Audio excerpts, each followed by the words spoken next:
know,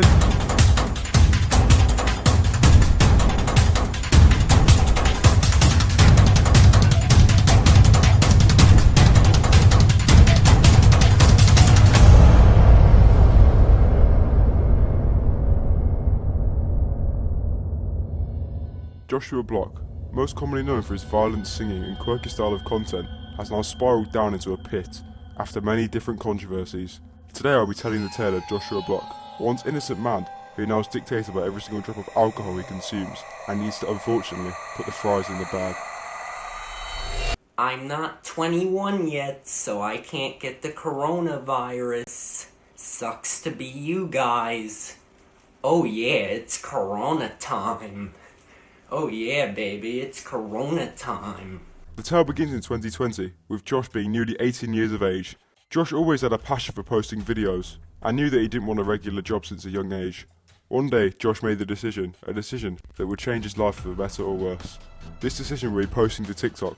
Josh was spending countless days producing TikToks. These TikToks came in the form of informative videos about the pandemic or lip-syncing videos. Josh would make sure that he posted multiple times a day, hoping that one of them would gain attraction and blow him up on TikTok. One day, one of his spectacular videos would go viral. A video that shows Josh eating crickets. Food check. This gained attraction due to Josh's unique behaviour, with people fascinated by Josh's facial expressions. He would look dead at the camera and didn't blink when biting down on the succulent crickets. With this small amount of success, it was crucial that Josh carried on doing what he does best, which is posting and making countless videos on TikTok. Josh capitalised on this popularity pretty well, and with his constant posting, the occasional video would blow up, with people still fascinated by the way that Josh didn't move his face when speaking. People would poke fun at Josh, but Josh was the one laughing since his videos would reach 100 to 200k views per video. With Josh's newfound fame, it was important that he carried on his journey into content creation. With his viewership increasing, Josh unfortunately became more of a laughingstock, with people commonly following him just to laugh at him, not actually to watch his content. Josh was convinced that people watch his videos because of his range of content, when actually they just wanted to laugh. Since his followers and viewers were all increasing, Josh attempted to branch out and create new channels on TikTok and YouTube. Unfortunately, these channels were short-lived, as people were simply not interested in them, and also Josh prioritised his main TikTok account, World of T-shirts. These new channels can still be found today, with the YouTube channel being called World of Interviews and their TikTok channel being called World of Starbucks. I do recommend these channels if you're looking to go to sleep. Josh didn't seem too bothered about his new channels flopping, since his World of T-shirts account was booming, gaining thousands of followers and millions of views every day. It was the day of the 14th of March 2021, where Josh took a trip to New York. It was in New York where Josh took the initiative to record himself singing Empire State of Mind in New York's Times Square. For many of you, including myself, this was the first time we had heard of Joshua Block or the World of T-shirts, so many of us followed him due to his erratic behaviour. Yeah, in New York!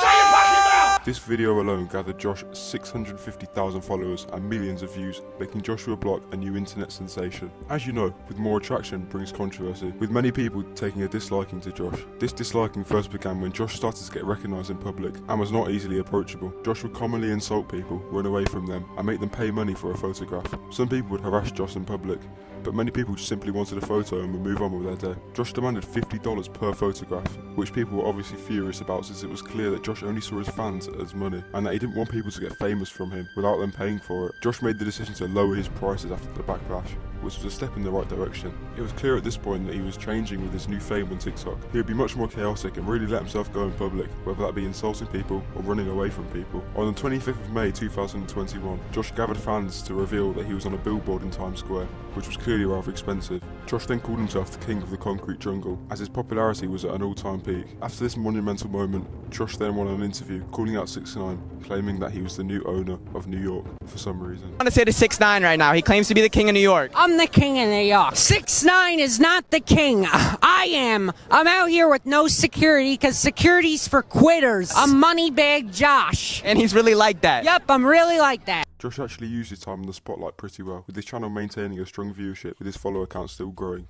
Many people loved Josh and forgave him for charging his viewers, since everyone seemed to think that he was a nice person at heart, with that only being a blip in his actual personality. However, the controversy stuck once again with Josh, when a video emerged of the World of T-shirts stomping violently on a bluegill fish. This disgusting video showed Josh smiling whilst kicking the fish into a pavement. Josh's viewers were absolutely disgusted with this video, with many turning on him and unfollowing him. This video was plastered all over social media and TikTok and posted onto r/public freakouts, where it gained millions of views and made Josh a more recognisable name for all the wrong reasons. So what did Josh do about the hate? Josh went on TikTok Live to speak about this hate and claimed that the fish was already dead and it was in dirty water, so all he was doing was pulling out of his own misery. He also went on to say that the person that filmed the video was not paid to do so, and that he was disgusted that he was filmed without paying. Upset about a leaked video of me stomping on a fish. First of all, the fish was already dead. The person who recorded me without my permission.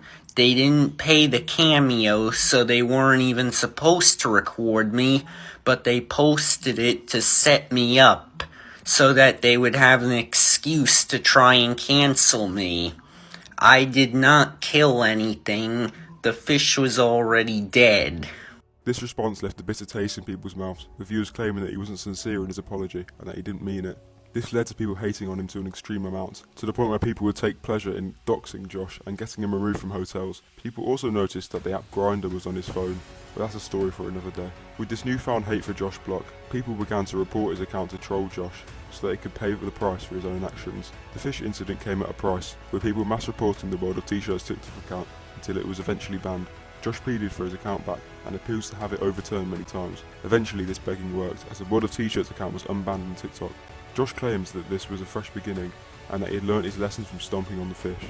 He then decided to return to Times Square again, where he'd sing the same song, almost to show his viewers that he was sorry, and this is in fact a new beginning for him. For about a year and a half, Josh carried on making TikTok videos, with him sustaining a good amount of viewers. Josh was at a comfortable spot. People were happy to see Josh had kept out the controversy, and that he was bettering himself. However, all this took a turn when on his 21st birthday, he had his first drink. At first this was innocent, but as time went on, Josh was influenced to drink more, leading to him posting drunk TikToks. People were interested in what Josh had to say when he was hammered, as it was entertaining and gained more attraction to the world of T-shirts. Had way too much to drink tonight, so I ran out of the bar because I was feeling nauseous. And as I'm walking, I start puking on the sidewalk.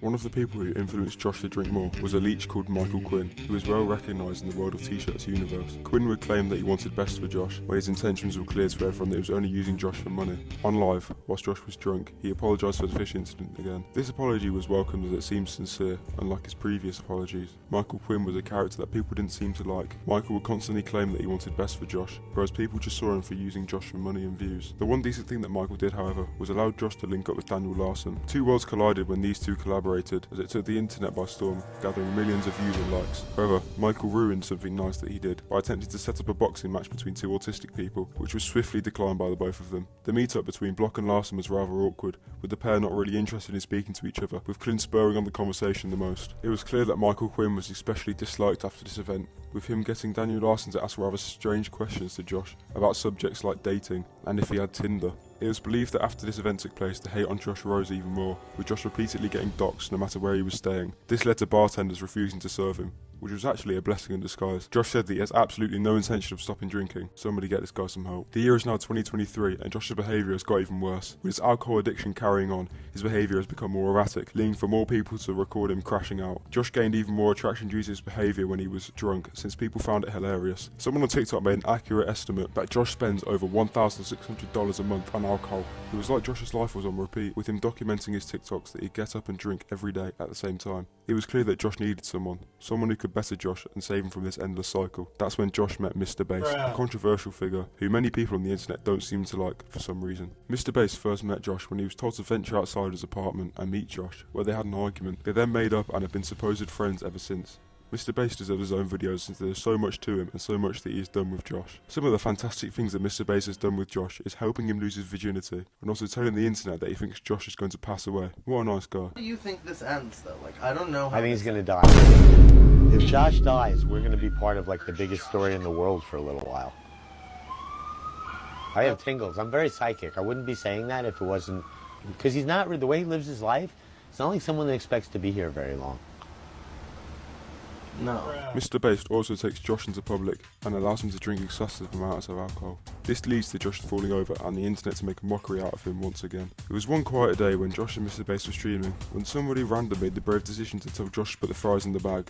Put the fries in the bag! Oh, hell you! Oh, hell you! I live in the fucking Bronx, bitch! This is a term which is a simpler way of telling Josh that he doesn't make as much money and he needs to get a real job. Just saying this alone flips a switch in Block's head, making him crash out, insulting people, biting his own hand and actually assaulting people. So you might be thinking, what does Mr. Bass do about this? And the answer to your question is absolutely nothing. He simply sits there and films Josh. Hey. No! No! Get back! No!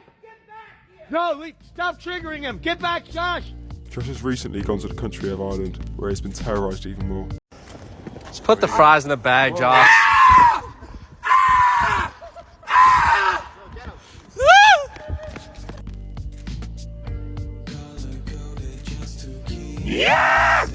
This guy needs to seek some help. Josh now has gone back to his roots and started recording himself roaming New York, hoping to cling on to any bit of relevance he can, since getting a real job would make him a failure. This time nothing will escape my sight. Put the fries in the bag. I see the stars and the planets will follow. Fuck you! Expect to have the universe. No! Stop! Put the fries in the bag, Josh! Hey, put the fries in the bag! Put the fries in the bag!